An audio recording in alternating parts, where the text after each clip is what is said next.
제가 왜 경찰팀만 여기 사람 몇 명인데 다시 여러분 반갑습니다. 시험 때문에 많이 힘드세요? 요즘에? 많이 힘드세요? 아니 제가 고등부에 지금 6년째 있는데 시험이랑 관련 있던 학생이 몇 명 없어갖고 여러분도 별로 시험이랑 관련 없는 줄 알았는데 이번 고등부는 놀랍습니다. 여러분 이번 주 한 주를 어떻게 지내셨어요? 저는 이번 주 그냥 집에 있던 것 같은데 무서워서 얼마 전에 코로나 검사도 받고 여러분들 졸업생들을 좀 만나느라고 좀 험한 일을 좀 겪어갖고 코로나 검사도 받고 그래서 그 이후에 무서워서 집에서 쭉 지냈던 것 같아요. 여러분 뭐 시험 준비하느라 힘드시고 또 다른 또 일들로 어려운 가운데 있고 살아가는 게 참 쉽지 않은 것 같아요. 내 마음대로 되지 않고 그런 것 같습니다. 말씀을 묵상하던 중에 여러분 참 유명한 말씀인데요. 시편 23편에 여호와는 나의 목자시니 내게 부족함이 없으리로다. 그가 나를 푸른 초장에 누이시고 쉴만한 물가로 인도하시는도다. 이 말씀이 문득 떠올랐어요. 참 어려운 가운데 힘든 가운데서도 우리가 기댈 곳, 우리가 의지할 곳은 하나님밖에 없는 것 같아요. 그죠? 우리 믿는 사람들은 하나님을 또 의지할 수 있어서 너무너무 감사한 것 같고요. 그렇게 되는 것 같습니다. 여러분 이 시간 좀 다 같이 우리 기도하고 이렇게 예배 시작하고 싶은데 자리에서 다 일어나실까요? 네. 다 같이 오늘 이렇게 기도했으면 좋겠습니다. 하나님, 나의 상한 마음, 나의 지친 몸, 하나님 앞에 다 내려놓습니다. 이 시간 늘 선한 것으로 가장 좋은 것을 인도하시는 하나님만 의지하면서 나아갑니다. 하나님 나를 푸른 초장에 누이시고 쉴만한 물가로 인도하시는 하나님을 의지하면서 나아갈 수 있도록 주님 인도하시고 또 오셔서 다스려 주시고 나를 통치하여 주옵소서. 라고 다 같이 입술로 고백하면서 그렇게 예배 시작하고 싶습니다. 다 같이 기도하시겠습니다.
양들이 주인 찾듯이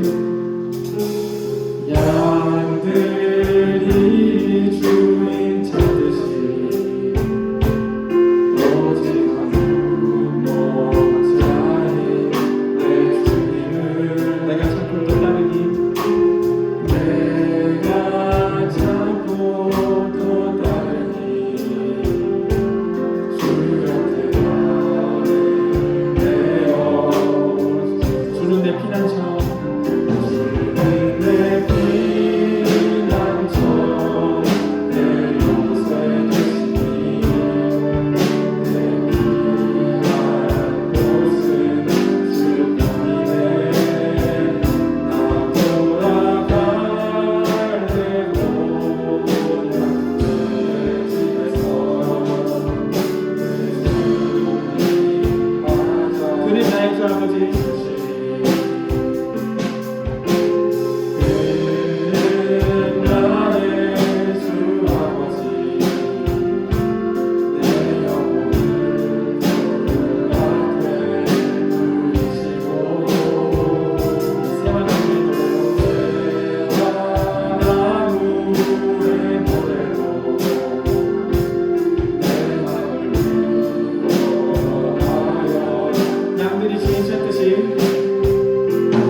주인 되신 주님이 내 이름 아시며 사랑한 돌보네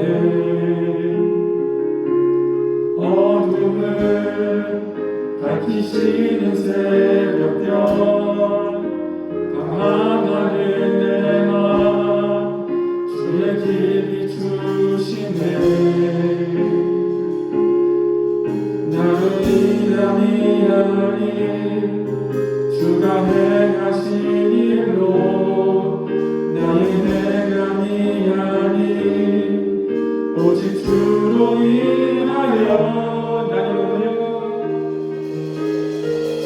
나는 오늘 피었다 지는 이름 없는 꽃과 같네 바다에 있는 파도 안개와 같지만 주는 나를 붙드시고 부르짖음 들으시며 날 위하여 하시네 주님은 나의 죄를 보시고 주님은 나의 죄를 보시고 사랑의 눈으로 나를 지키시네 나를 천천하게 하시는 내 영혼의 꿈 못해 하시네 나로 미안이 주가 행하신 일로 나의 행함이 아니 오직 주로 인하여 나는 오늘 피었다 지는 이름 없는 꽃과 같네 바다에 있는 파도 안개만 하지만 주는 나를 붙드시고 부르짖음 들으시며 날 위하여 하시네 나는 오늘 피었다 지는 이름 없는 꽃과 같네 바람에 있는 파도 안개만 하지만 주는 나를 붙드시고 부르짖음 들으시며 날 위하여 나는 오늘 피었다 지는 나는 오늘 피었다 지는 이름 없는 꽃과 같네 바다에 있는 파도 안개와 같지만 주는 나를 붙드시고 부르짖음 들으시며 날 위하여 하시네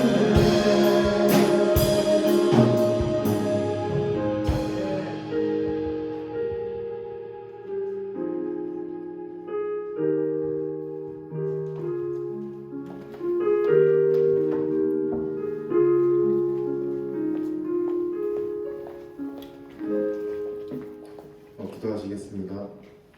하나님 아버지 주일날 주임 전에 모여서 예배하게 하시고 영상을 통해 예배하게 하심을 감사합니다. 주님, 많은 학교가 현재 시험 기간 중에 있습니다. 공부하는 아이들에게 힘을 더하셔서 건강하게 시험 준비를 할 수 있게 하시고 힘들거나 지칠 때 주님께서 함께 계신다는 것을 기억하며 기도로서 찬양으로서 나아가게 하여 주시옵소서. 박근홍 목사님께서 지금까지도 뚫는 믿음이라는 제목으로 말씀 전하실 때 말씀의 복을 더하시고 말씀을 통해 학생들과 교사 모두에게 주님께서 주시는 말씀을 몸으로 마음으로 느끼게 하여 주시옵소서. 또한 코로나 바이러스로 인해 아직도 많은 사람들이 슬픔을 겪고 있습니다. 하루빨리 코로나 바이러스가 종식되어서 주님 전에 많은 이들이 모여 정말 기쁨으로 진심으로 또한 감사함으로 예배하게 하여 주시옵소서.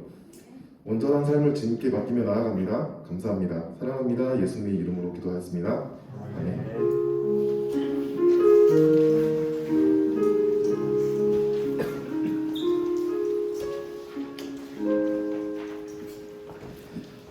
우리 계신 하나님 하나님의 말씀은 신약성경 마가복음 2장 1절부터 5절입니다. 신약성경 마가복음 2장 1절부터 5절. 한 절씩 번갈아 가면서 마지막에 같이 한 목소리를 교독하도록 하겠습니다. 네. 며칠 후 예수께서 가버나움으로 들어가시자 예수께서 집에 계신다는 소식이 퍼졌습니다.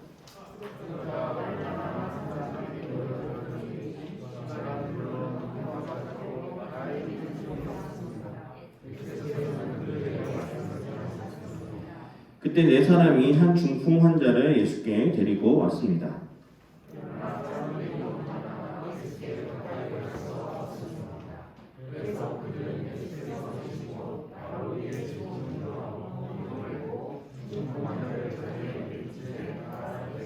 같이 읽겠습니다. 예수께서는 그들의 믿음을 보시고 중풍 환자에게 말씀하셨습니다. 이에야 내 죄가 용서받았다. 아멘. 여러분 2016년도 그 리우에서 있었던 올림픽에서 펜싱 에페 남자 개인 결승전 혹시 기억나시나요? 2016년도면은 여러분들이 중3, 고3들은 중3 아니다 중학생이었죠. 중학생이 초등학생들이었을 텐데 그때 대한민국에 이제 박상영 선수라는 사람이 있었습니다. 근데 펜싱은요 3라운드까지 이루어져요. 그래서 3라운드까지 끝날 때까지 점수가 가장 높거나 아니면 15점을 먼저 내면은 거기에서 뭐 3라운드까지 가지 않더라도 이제 이기게 되는데 2라운드를 마칠 때까지 점수가 어떻게 되고 있었냐? 13대 9로 우리나라 사람이 지고 있었어요. 박상영 선수가 지고 있었어요. 근데 여러분 이 펜싱에서 이 4점 차라는 거는 특히 결승전이기 때문에 결승전은 세계에서 제일 잘하는 사람들이 이제 결승에 오른 거기 때문에 그 4점 차라는 거를 이렇게 역전시키기는 솔직히 굉장히 부담스러운 점수예요. 그리고 13대 9였기 때문에 상대팀 선수는 2점만 내면은 금메달을 따게 되는 거예요. 이기게 되는 거예요. 자, 그래서 2라운드를 마치고 나서 이제 3라운드를 들어가기 전에 이제 그 중간에 잠깐 쉬는 타임이 있을 거 아니에요. 거기에서 이제 박상현 선수가 계속 이제 쉬면서 있는데 그때 관중석에서 어떤 한 사람이 누구지를 몰라요. 어떤 한 사람이 큰 소리로 할 수 있다! 이렇게 소리를 지르는 소리가 그 박상현 선수에게 이제 들렸어요. 근데 카메라가 이제 박상현 선수를 비춰주는데 어떻게 하고 있냐면 박상현 선수가 계속 혼잣말로 중아 계속 혼잣말하는 거예요. 보통 선수들이 이제 박찬 선수도 그랬고 이제 막 이렇게 수영하기 전에 막 이제 음악을 들으면서 이제 긴장을 푸는 것처럼 그런 상황이었는데 계속 박상현 선수가 마치 뭔가 홀린 것처럼 계속 중아 계속 그렇게 하는 장면이 전 세계 그 카메라에 잡혀가지고 전 세계에 보도되고 있었어요.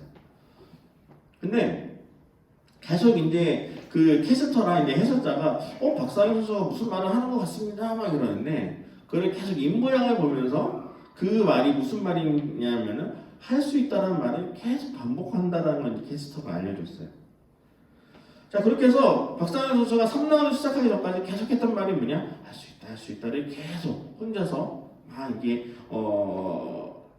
이야기를 하다가 이제 3라운드를 시작했죠. 자 근데 3라운드에서 결과는 어떻게 되는지 여러분들 다 아시나요?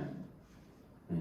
펜싱이 인기 종목이 아니어가지고 잘 기억이 못하는 친구들이 있을 텐데 그때 어떻게 됐냐면은 13대 9로 시작했던 3라운드 경기를요 14대 14까지 동점을 만들었어요. 박상현 선수가 계속해서 점수를 따면서 카운터를 따면서 그렇게 하고 이제 마지막 한 점을 따는 사람이 결국에는 금메달을 따게 되는 건데 누가 이겼을까요? 누가 이겼을까요? 제가 이런 말을 왜 할까요? 예. 결국에는 해피엔딩이 됐기 때문에 예. 박상현 선수가 정말 기적과 같이 그 정말 불가능한 점수예요. 그 4점 차라는 거는 정말 불가능한 점수인데 그것도 올림픽에서 그것을 뒤집어서 결국에는 15대 14로 박상현 선수가 이제 금메달을 따게 됩니다. 그래서 이제 전 세계에서도 이제 막 이제 그 경기가 이슈가 됐어요. 저 사람이 어떻게 대한민국도 펜싱을 잘하는 국가도 아니에요. 그냥 뭐 이렇게 갑자기 뭐 이렇게 꾸준히 잘했던 게 아니기 때문에 전혀 또 남자 개인전에서 금메달을 딴 적이 없었기 때문에 그런 상황에서 이제 전 세계 이제 사람들이 박상현 선생님이 인터뷰를 하면서 계속 뭔가 중얼중얼거리는데 왜 그렇게 하셨나요?라고 하니까 그 얘기를 하는 거예요. 자기가 2라운드를 마치고 잠깐 쉬고 있는데 관중석에서 했던 그 소리가 자기한테 들리더래요. 할 수 있다. 그러면서 자기가 이때까지 마음 가운데 그동안 열심히 자기가 그 올림픽을 위해서 준비하고 또 노력했던 그 모든 과정을 생각하면서 아 그래 내가 지금 지는 것이 아니라 그래도 끝까지 한번 해보자. 할 수 있다 할 수 있다를 계속 자기 마인드 컨트롤을 하기 위해서 그걸 계속해서 반복해서 이야기를 했다고 하는 거예요. 근데 실제로 그렇게 돼서 자기도 너무 기뻤다라고 인터뷰를 하더라고요. 여러분 박상현 선수가 이렇게 거의 불가능할 거라고 생각했던 것을 이렇게 아주 대역전의 드라마를 만들 수 있었던 이유는 뭐냐면 바로 자기 자신에 대한 믿음이었다는 거예요. 그것이 원동력이 되어서 정말 불가능할 것만 같았던 그 금메달을 결국에 딸 수 있었다는 거죠. 자, 오늘 본문에 보면은 예수님께서 가버나움에 오셨다는 소문이 막 들려요. 그래서 많은 사람들이 이 예수님을 만나기 위해 모이는 그 장면으로 이제 시작을 합니다. 자, 그런데 오늘 본문에서는 예수님을 만나러 온 사람들 중에 아주 특별한 사람에게 주목하고 있어요. 자, 한 4명의 사람이 이제 3절 말씀 한번 보여주시겠어요? 3절 말씀을 보면은 4사람이 한 중풍 환자를 예수께 데리고 와요. 자, 이 중풍 환자는 혼자서 걸을 수가 없어요. 그래서 누군가의 도움이 필요해요. 그 중풍 환자를 낫게 하기 위해서 4사람이 예수님께 찾아와요. 자, 그런데 문제가 생겨요. 그게 뭐냐? 4절의 말씀이에요. 자, 4절 초반부에 이렇게 되어 있어요. 그러나 사람들이 너무 많아서 예수께 가까이 갈 수가 없었다라고 되어 있어요. 여러분 지금 중풍병자 그 친구겠죠? 그 친구를 낫게 하기 위해서 데리고 왔는데 문제는 뭐냐? 예수님을 만날 수가 없어요. 사람이 많아서 그 집에 들어갈 수가 없어요. 그래서 이 사람들이 너무 많으니까 어떠한 방법을 택하느냐? 그것이 4절의 뒷부분이에요. 어떻게 되죠? 그래서 그들은 예수께서 계신 곳 바로 위에 지붕을 뚫어서 구멍을 내고 중풍 환자를 자리에 눕힌 채 그대로 달아서 내렸다라고 되어 있어요. 여러분, 대부분 우리는 이제 문으로 들어가죠. 대부분 모든 사람들은 이제 문으로 출입을 하는데 문으로 들어갈 수 없다라고 생각하니까 이 친구들이 어떻게 하느냐? 지붕을 뜯어버려요. 여러분 그런데 지붕을 뜯는다는 것은 굉장한 엄청난 의미가 있어요. 여러분들 그 당시 그 이스라엘 그 당시에는 집을 어떻게 지었냐면요. 지금처럼 우리가 뭐 콘크리트로 집을 지을 수 있는 게 아니잖아요. 이 벽은요 돌을 이렇게 세우고 사이사이에 이제 진흙을 넣어가지고 이제 벽을 세우고요. 지붕은 어떻게 세우느냐? 지붕은 이제 나뭇가지들을 이렇게 가로 세로 이렇게 교차해가지고 그 사이사이를 진흙으로 이제 메꿔가지고 이제 단단하게 고정을 해요. 그런데 그걸 한 번만 하는 게 아니래요.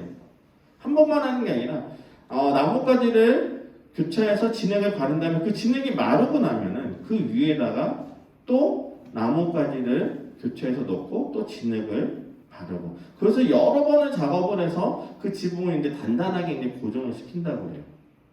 자, 그런데 지붕을 뚫고 그 친구를 내리려면요, 여러분 어떻게 해야 될까요? 한번 상상을 해보세요. 그냥 보통 그냥 아무런 도구 없이 그게 가능할까요? 맨손으로 그냥 이렇게 지붕을 뜯으면 그게 열릴 수 있을까요? 여러분 진흙이기 때문에 그걸 손으로 하기도 굉장히 어려울 거예요. 제가 한번 고민해봤어요. 어떻게 하면 저 지붕을 뜯을 수 있을까? 일단은 제가 생각했던 물을 부어보는 거예요. 왜냐면 우리도 뭐 딱딱한 흙이 있으면 물 부으면 좀 이렇게 물컹물컹해지면서 이제 좀 부드러워지잖아요. 근데 그 지붕을 하기 위해서 또 이렇게 물을 가지고 올라가야 되고 또 병자도 올라가야 되고 구멍도 요만한 구멍을 뚫겠어요? 침대를 그대로 내리려면 엄청난 큰 구멍을 뚫어야 되겠죠. 여러분 우리가 상상하는 것보다 훨씬 더 많은 시간과 노력을 가지고 그 중풍병자의 친구를 낫게 하기 위해서 그런 수고를 해야 된다는 거예요. 여러분 만약에 보통 상황이었다고 한다면 이런 상황에서 당연히 포기했겠죠. 예수님을 이렇게 만나는 게 오늘 사람 많은데 내일 오면 되겠지. 그런 마음이 들지 않았을까요? 그런데 이 네 사람, 네 친구들은요, 아주 많은 시간을 들여서 지붕을 뜯어요. 여러분, 왜 그렇게 했을까요? 왜? 우리는 이 이야기를 잘 알아요. 너무나도 잘 아는 이야기죠. 근데 왜 뜯었을까요? 왜 힘들게, 고생하면서? 여러분들은 주일날 예배 오는 게 고생스러우세요? 힘드세요? 우리 멀리서 오는 지우기처럼 멀리서 오는 친구들은 당연히 힘들 수도 있어요. 아침 일찍이라고. 근데 대부분 교회 오는 게 그렇게 힘들진 않을 것 같아요. 근데 봐봐요. 지금 이 친구들은요, 예수님을 만나기 위해서 아주 사서 고생을 하면서 그렇게 지금 지붕을 뚫고 있다는 거죠. 그 이유는 무엇이냐? 이들의 마음속에 아주 중요한 것이 있었기 때문에 그래요. 그것은 무엇이냐? 예수님을 만나기만 하면 이 친구가, 중풍병 걸린 이 친구가 분명히 나을 수 있을 거라는 확신과 믿음이 있었기 때문에 그렇게 힘들어도 그것을 가능하게 했다라는 거예요. 예수님도 다른 것을 칭찬하지 않으세요. 5절의 말씀을 보면은, 5절 말씀 보여주세요. 5절에 예수님께서 중풍병자를 낫게 하셨던 이유 중에 가장 먼저 무엇을 말씀하시느냐? 그들의 믿음을 보셨다라고 되어 있어요. 누구의 믿음이에요? 중풍병자의 믿음이 아니에요. 여러분, 예수님께서요, 대부분 병자들을 고치실 때 무엇을 보시고 고치느냐? 그 병에 걸린 사람의 믿음을 보시고 고치는 모습이 굉장히 많아요. 그런데 오늘 이 중풍병자는 중풍병자의 믿음에 대해서는 언급되어 있지 않아요.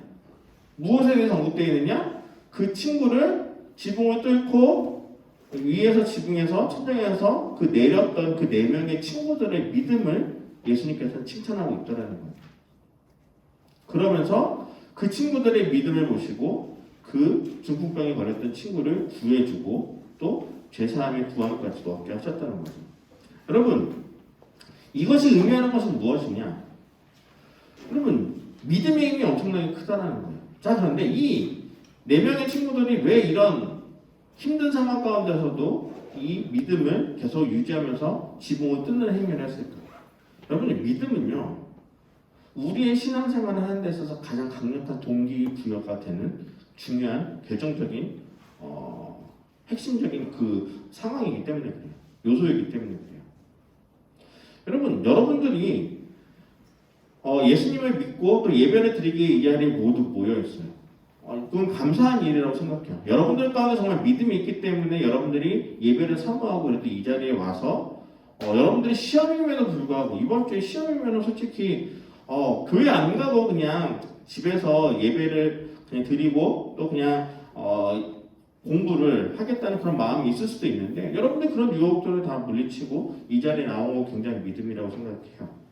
자, 그런데 우리가 이렇게 소중한 것을 조금 더 뒤로 물리고 예배를 소중히 하고 또 예수님을 소중히 하는 이것이 어떻게 보면 여러분들의 마음 가운데 가장 큰 믿음이란 동기부여가 된다는 거죠.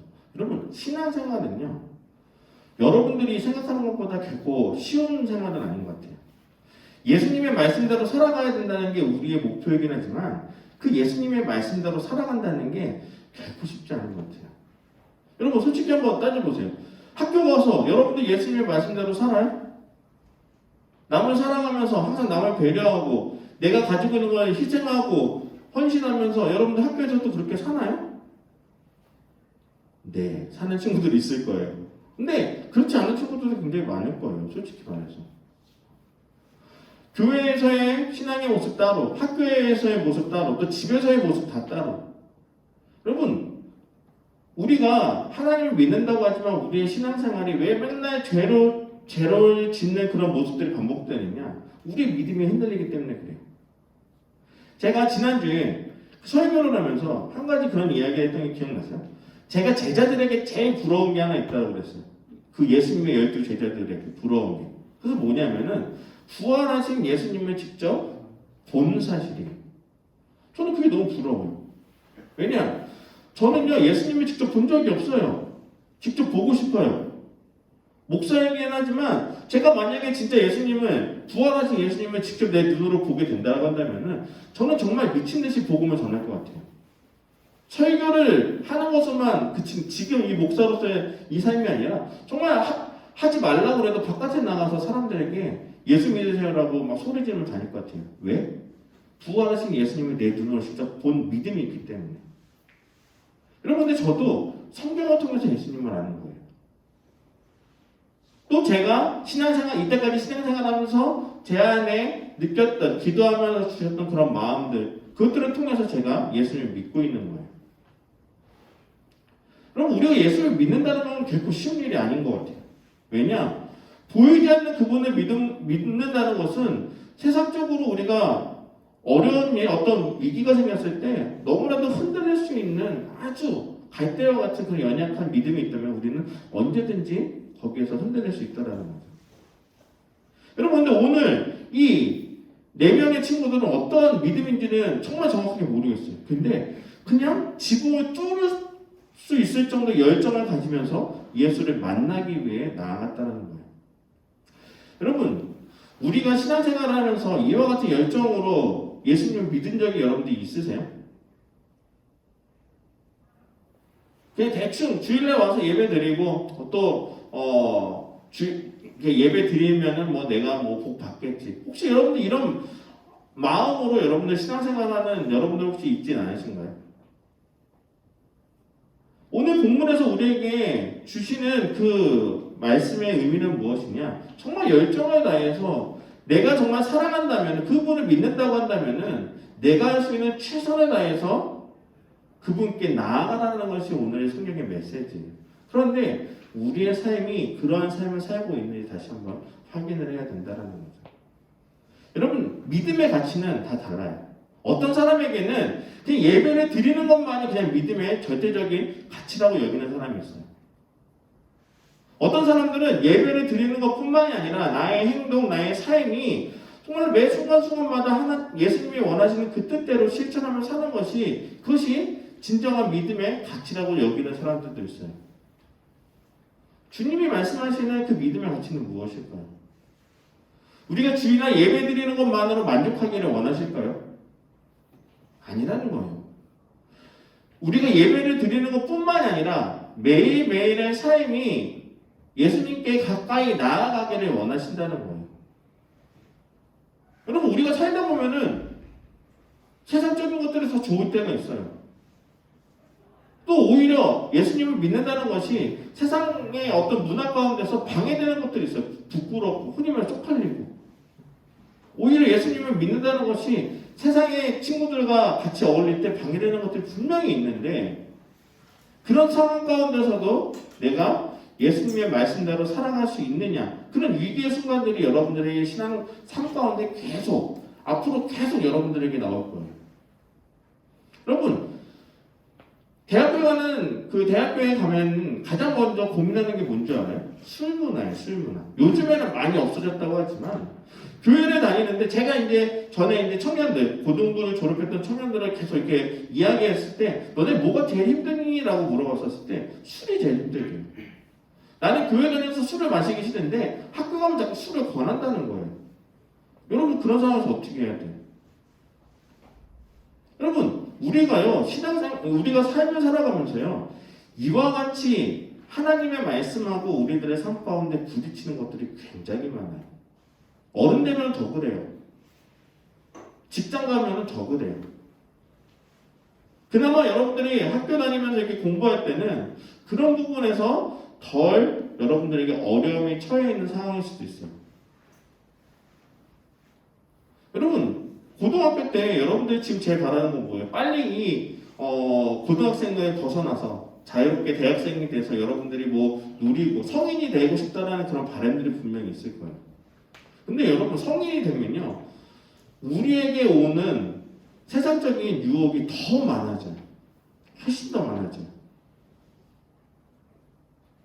여러분, 근데 그런 상황 가운데 여러분들이 만약에 연약한 믿음으로 가지고 있다라고 한다면 여러분 어떻게 될까? 거기에서 우리의 신앙이 흔들리게 된다는 거예요.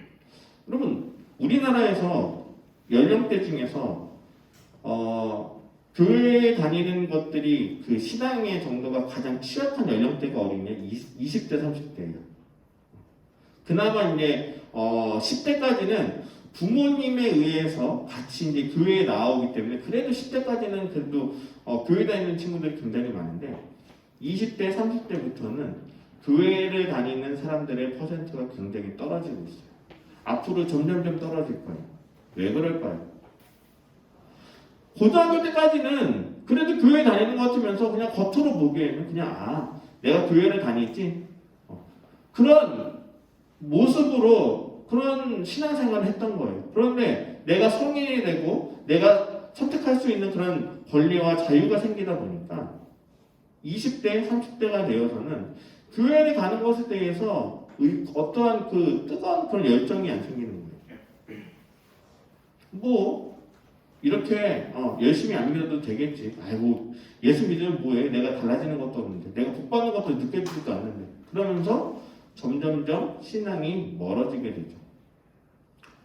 여러분 근데 우리 안에 정말로 그 흔들리지 않는 어떤 믿음의 기준이 있다라고 한다면은 여러분들이 그런 상황 가운데서 예수님을 떠나는 일들이 생길까요? 그런 일들은 생기지 않을 거라는 거예요. 여러분 중요한 것은 우리에게 어떤 믿음이 우리에게 지금 마음속에 있느냐가 중요하다는 거예요. 솔직히 내가 여러분들 한 명 한 명을 물어보면서 너 정말로 예수님 믿니? 라고 물어보면요 여러분들은 전체에 썼을 때는 예 믿어요 라고 대답할 거예요. 그런데 제가 캐물으면 너 정말 믿어? 예수님을 정말 믿는다는 게 너희들 마음 가운데 정말로 이게 뭔가 뜨거움으로 느껴져? 라고 물어보면 글쎄요 그럼 그 정도까지는 아닌 것 같은데요 아마 이렇게 말하는 친구들이 더 많을 거예요. 여러분 이 믿음이라는 게 참 어려워요. 이게 뭐냐 아까 말한 대로 예수님의 제자들처럼 내 눈으로 예수님을 본다고 하면 여러분 믿을 거예요. 근데 예수님을 보지를 못하니까 오로지 뭘 보고 우리는 믿느냐? 성경을 보고 믿어야 되니까. 성경도 여러분 그는 우리가 예수님의 하나님의 감동으로 우리가 쓴 책이라고는 믿고는 있지만 이것도 사람이 쓴 거다 보니까 의심을 하게 된다고 한다면은 이 성경도 진짜 하나님이 쓰신 거야? 이런 의심을 할 수 있죠. 생각할 수 있어요. 그러니까 이 믿음이라는 게 참 우리들에게 참 어려움을 요구하는 거예요. 자 그런데 히브리서 11장 6절에 이런 말씀이 있어요. 히브리서 11장 6절. 없나요? 제가 보여주신 거. 네네네. 이거 말씀 같이 한번 읽어볼게요. 시작. 믿음이 없이는 하나님을 기쁘시게 하지 못하나니 하나님께 나아가는 자는 반드시 그가 계신 것과 또한 그가 자기를 찾는 자들에게 상 주시는 이심을 믿어야 할지니라. 자, 여러분 지금 우리가 예수님을 믿는다라고 고백할 때 이것이 중요하다는 거예요. 믿음이 없이는 하나님을 절대 기쁘시게 할 수 없다는 거예요. 그리고 무엇을 믿어야 되느냐? 그가 계신 것과 그러니까 하나님, 예수님이 계시다는 것과 또 그가 자기를 찾는, 예수를 찾는 자들에게는 그들이 바라는 대로 그 믿음대로 순수히 하나님 말씀대로 순종하며 나아갈 때 상 주시는 이가 바로 하나님이심을 우리는 믿어야 된다는 거예요. 근데 이게 보이지 않아요. 보이는 실체가 아니에요. 그렇지만 그것을 믿을 때 이것들이 우리에게 간절한 힘이 된다는 거예요. 여러분, 성경에서 말하는 믿음은요, 그냥 내가 믿는 그냥 단순히 내가 믿습니다 이것으로 그치는 게 아니에요. 정말로 하나님에 대한 전적인 신뢰예요. 내 모든 것을 맡기겠습니다. 내가 원하는 것을 하기 위해서, 얻기 위해서 그냥 내가 이거 할 테니까요, 제가 믿을 테니까요, 이거 저 주세요 이렇게 이야기하는 그런 믿음이 아니라는 거예요. 저희 둘째가 요즘에 저한테 혼나는 게 있어요. 저희 둘째가 이제 7살인데 항상 뭘 조건을 요구해요. 예를 들어서 어저께도 이제 씻어야 돼. 바깥에 나갔다 와서 씻어야 돼. 당연히 씻어야 되는데 얘가 뭐라고 하냐면 싫다는 거예요.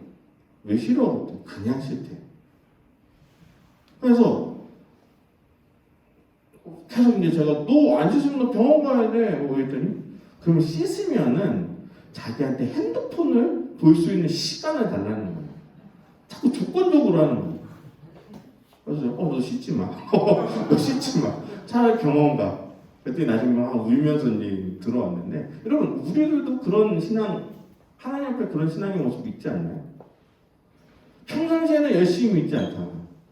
내가 필요할 때는 간절히 하나님께 기도하죠. 여러분 요즘에 여러분 기도 많이 하지 않아요? 솔직히 말해서 기도 많이 할 때예요. 지금은 왜? 시험이기 때문에 간절히 기도해야 될 때예요. 지금도 기도를 하지 않는다? 아 그럼 여러분 정말 그 신앙에 참 문제가 있다고 생각해요. 간절히 기도하겠죠. 저도 그랬습니다. 시험 때는 정말 간절히 기도했던 것 같아요. 근데 그것이 진짜 믿음이 아니었라는 거예요. 그냥 전적으로 맡기는 거예요. 예를 들어서 시험 기도를 했어. 근데 원하는 만큼 성적이 안 나왔어. 그럼 어떡할 거예요? 이런 내가 이렇게 기도했는데 이건 안 되겠네. 저는 그러면 좀 고민을 해볼게요. 그러면서 뭐 신앙을 포기할 게 있어요? 아니잖아요. 여러분 우리가 하나님께 무언가를 맡긴다고 한다는 것은 우리가 성경에서 자꾸 그런 걸 봐서 그래요. 믿음대로 구했더니 다 주시더라. 병든 자가 다 낫고 죽은 자도 살아나고 그런 거를 보니까 그런데 하나님이 때로는요 우리들에게 좋은 것만 주시지 않으세요. 정말로 그래요. 제 신앙의 가정도 그래요. 아마 여기 계신 성장님도 다 그럴 거예요. 열심히 기도했는데 우리가 원하는 것만 주지 않을 때도 굉장히 많아요. 오히려 내가 원치 않은 것을 주실 때도 있어요. 그런데 나중에 지나고 나서 보니까 그래도 그것이 감사의 일이었다는 그런 고백들이 굉장히 많아요. 여러분 우리가 하나님을 믿는다는 것은요 내가 원하는 것을 얻기 위해서만 그치는 것이 아니라 그냥 다 맡기는 거예요. 좋든 싫든 나에게 좋은 일이 생기든 나쁜 일이 생기든 제가 하나님이 나에게 어떤 상황을 주시더라도 저는 그것을 믿습니다라고 고백할 수 있는 게 진짜 믿음이라는 거예요. 행여나 여러분 하나님이 여러분들에게 조금 원치 않은 상황을 주신다더라도 하더라도 그래도 흔들리지 않고 믿을 수 있어야 돼요. 여러분 그래도 여러분들에게는 하나님을 믿는다고 해서 누군가 여러분 죽이려 하진 않잖아요. 여러분 기독교 역사를 보면요 예수를 믿는다고 그 고백 때문에 순교당하신 분들이 너무나도 많아요. 그렇지 않아요? 근데 우리는 그런 죽음의 위협까지는 우리가 느끼지는 못하잖아요. 여러분 우리가 생각해보면요 하나님을 믿는다고 할 때 또 예수님의 말씀대로 살아간다고 할 때 우리가 원하는 것을만을 원하면서 조건적으로 믿는 것이 진짜 믿음이 아니에요. 그래서 그냥 믿는다는 것이 말로는 어려운데 어떻게 보면 그게 가장 큰 정답이에요. 여러분 누군가를 좋아하는 사람이 생겨요? 왜 좋아해요? 왜 좋아해요? 잘생겨서? 물론 그럴 수도 있어요. 예뻐서? 그럴 수도 있어요. 그런데 정말 좋다면 그냥 좋은 거예요. 좋은데 이유가 뭐가 있어요? 여러분 엄마 아빠한테 물어보세요. 여러분 엄마 아빠한테 왜 둘이서 좋아서 왜 결혼했어요? 아마 그러면 잘생겨서 이런 것도 있지만 그냥 좋아서 결혼하는 거예요. 믿는다는 것도 그와 똑같다고 생각해요. 그냥 믿는 거예요. 어렵지만. 근데 그냥 믿는다는 것이 내 안에 큰 아주 무언가를 원하면서 무언가를 조건적으로 원하면서 구하는 것이 아니라 그냥 그 믿음대로 구할 때 내 안에 엄청난 용기와 힘이 생긴다는 거예요. 지붕을 뚫는 거는요 여러분 그냥 우리의 생각으로는 그냥 할 수 있는 일이 아니에요. 그런데 무엇 때문에? 믿음 때문에. 그 믿음 때문에 용기가 생기는 거예요. 힘들어도 그것을 참을 수 있는 인내가 생기는 거예요. 여러분 우리의 신앙은 마찬가지예요. 세상 가운데 보면은 참아야 될 때가 많고요. 인내해야 될 때가 많고요. 도전해야 될 때가 용기 내야 될 때가 굉장히 많아요. 그러려면 무엇이 있어야 되느냐? 내 마음에 흔들리지 않는 믿음이 있어야 돼요. 그렇지 않으면 타협하게 돼요. 그래 이번에는 내가 안 해도 되겠지. 다음에 하면 되지. 오늘 내가 뭐 공부하는데 오늘은 예배 안 드려도 되겠지. 다음에 드리면 되지. 자꾸 그렇게 타협하게 돼요. 여러분 우리가 정말 지금까지도 뚫을 수 있는 그 믿음을 가졌던 이 내 친구들의 모습처럼 여러분들의 마음 가운데 그 예수 그리스도의 확신과 믿음이 정말 견고해지는 여러분들이 되기를 바라요.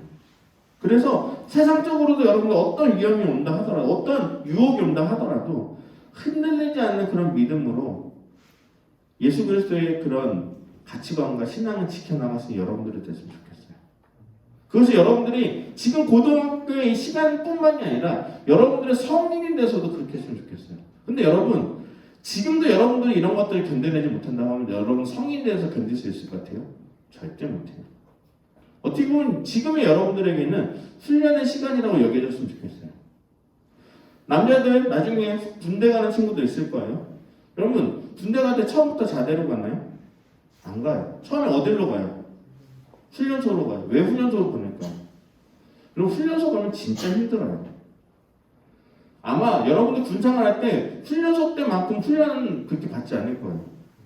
근데 왜 그렇게 힘들게 훈련소에서 그 시간을 보내느냐? 그 훈련의 과정이 있어야지 나중에 여러분들의 자대에서의 군생활이 여러분들 정말 군인답게 할 수 있는 거예요. 군인답게. 여러분, 우리가 그리스도인으로서 여러분들이 지금 매일매일 살아가는 이 상황 가운데 그냥 평안하고 내가 어떤 문제가 없다고 그래서 그냥 거기에서 그냥 아이 뭐 이렇게 살면 되겠지 이런 마음으로 살지 않았으면 좋겠어요.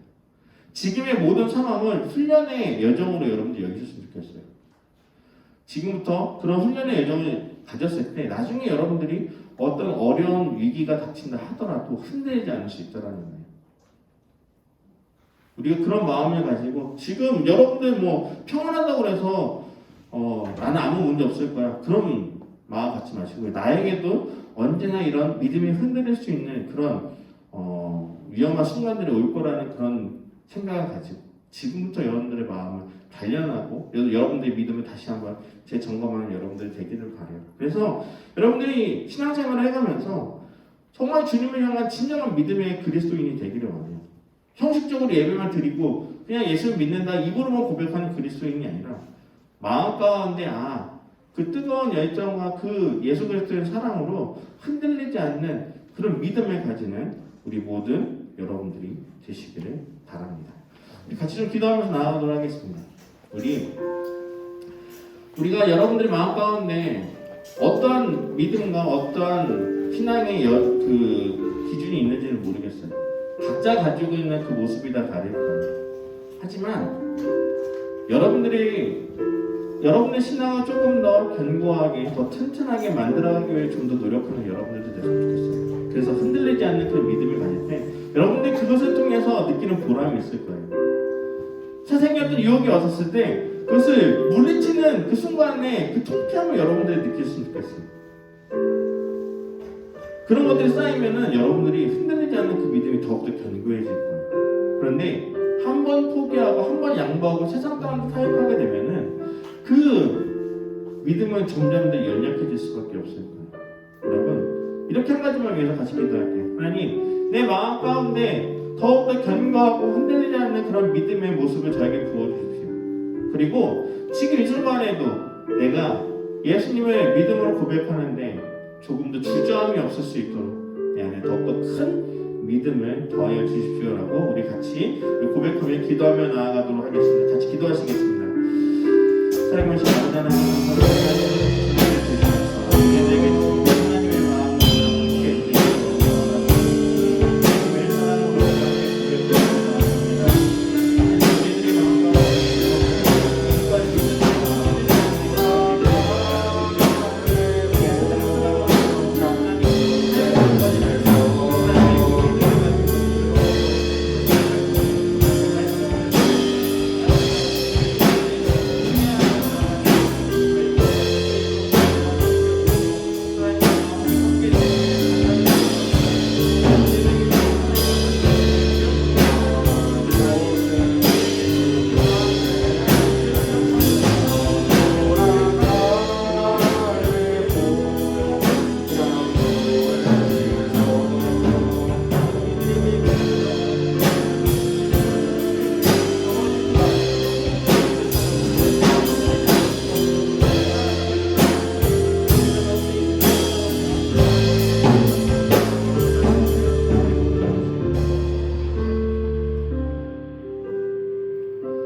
하나님 감사합니다. 오늘 이 말씀을 보면 중풍병에 걸린 그 친구를 예수님께 가까이 나아가게 하기 위해서 지붕을 뚫는 그런 수고를 마다하지 않는 친구들의 모습이 나옵니다. 하나님, 이들의 마음 가운데 무엇이 있었기 때문에 이런 수고를 하였던 것일까요? 바로 믿음이었습니다. 우리가 주님을 믿는다라고 고백하지만 우리 안에 이 내 친구들과 같은 믿음의 열정이 있는지 다시 한번 우리들의 마음을 되돌아볼 수 있게 도와주시옵소서. 주님을 믿고 주님을 따른다고 할 때 우리가 이와 같은 수고와 또 인내와 이 열정과 이 도전을 가지고 용기를 내어서 주님 옆에 더욱더 가까이 나아가기를 가장 크게 사모하는 저희 모두가 되게 도와주시옵고 세상의 어떤 유혹 가운데서도 흔들리지 않도록 주님 우리의 모든 순간순간들을 하나님께서 주장하여 주시고 함께하여 주시옵소서. 예수님의 이름으로 기도드립니다. 아멘. 이랑 같이 준비하신 헌금을 하나님께 올려드리도록 하겠습니다.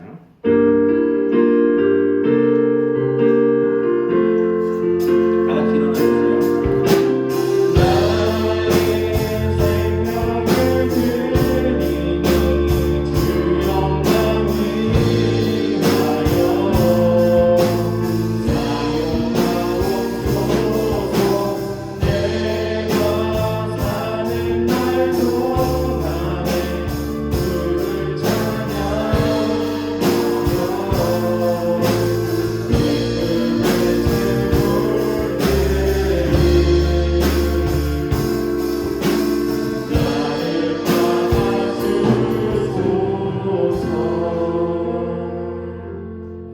하나님 감사합니다.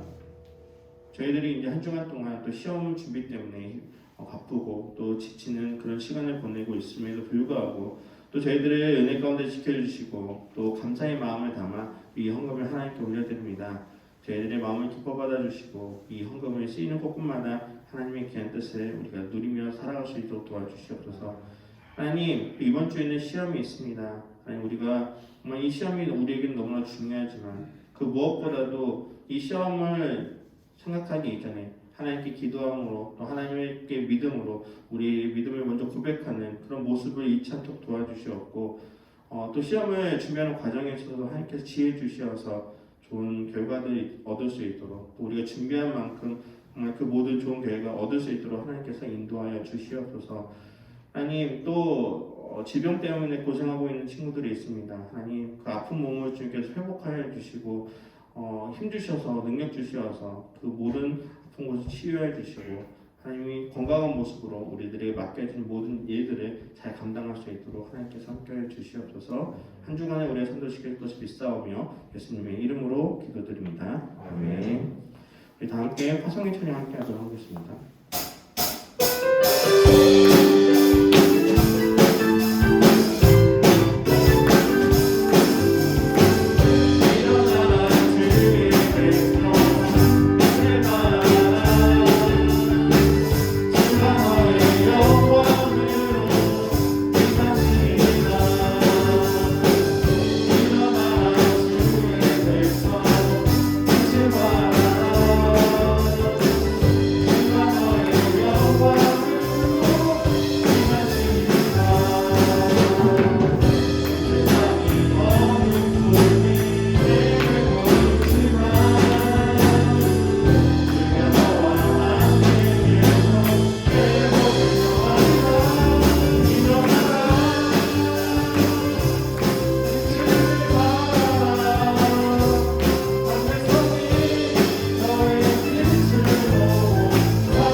이제는 우리 주 예수 그리스도의 은혜와 하나님의 크신 사랑과 성령의 교통하심이 주님에 대한 그 믿음을 가지고 그 세상의 어떠한 위협에도 흔들리지 않고 타협하지 않으며 용기와 인내를 가지고 주님의 말씀대로 살아가기를 다짐하는 이 자리에 모여서 함께 예배하는 모든 고등부의 학생들과 선생님들과 또 영상으로 참여하는 모든 학생들 위해 이제부터 영원토록 함께 계시기를 간절히 축원하옵나이다. 아멘.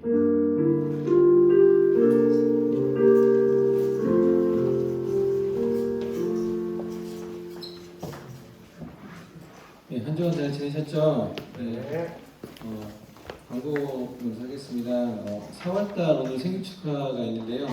사실 명단은 여기 보는 것처럼 이 친구들이 있어요. 우리 코로나하고 또 시험 관계로 못 나온 친구들이 많은데 아는 친구들이 있으면 서로 축하해주면 고맙겠습니다. 자, 우리 모두 혹시 이제는 없겠지만 축하의 박수 한번 보내죠.